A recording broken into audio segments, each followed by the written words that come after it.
nationwide marketing blitz unlike any other. Sony launches the PlayStation in the United States on September 9th, 1995.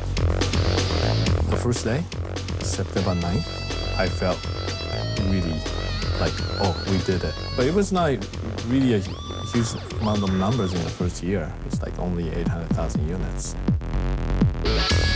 The initial launch of the PlayStation was a real happy day for me. It just was overwhelming.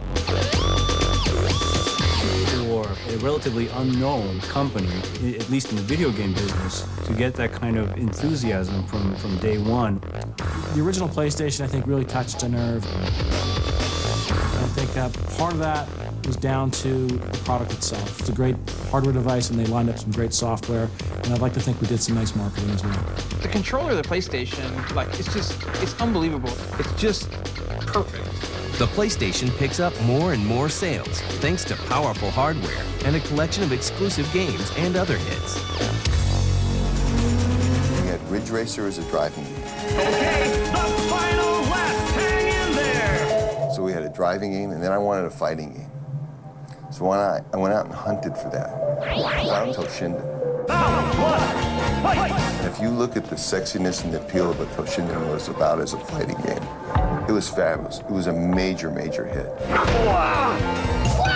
In 1996, we came out and launched Crash Bandicoot. Crash Bandicoot was a terrific launch title, defined PlayStation as a platform. And it was about a year or so after the launch of PlayStation. One of the executives at Squaresoft said he's going to make Final Fantasy on PlayStation.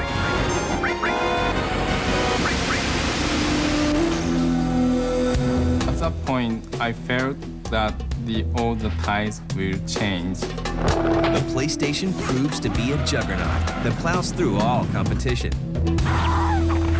The Saturn launched before PlayStation in 1995, which was the wrong time to launch. Also at a very expensive price point. I believe it launched at $399 versus $299. The PlayStation launched and did not have very good games. But it was around Thanksgiving and going into the holiday of 1995 where we started getting reports that the retailers were just not going to have enough PlayStation units to last them through the holiday selling season. It really turned into feeding frenzy. The success of the PlayStation goes beyond even Sony's expectations. Eventually, the success of the PS2 kind of like brought the PS1 era to a close, but you can still walk into Toys R Us and buy PS1 games. The PlayStation has changed the world of gaming as we know it. If Sony had not brought hardware to the video game industry, I think the industry would be a lot smaller than it is right now. Before the original PlayStation came out, the media perception of the video game business was that it's basically a toy for kids. But we saw the PlayStation as not really a platform of entertainment for kids, but really an interactive entertainment platform for everybody. Sony revolutionized the industry with the PlayStation. It's that simple.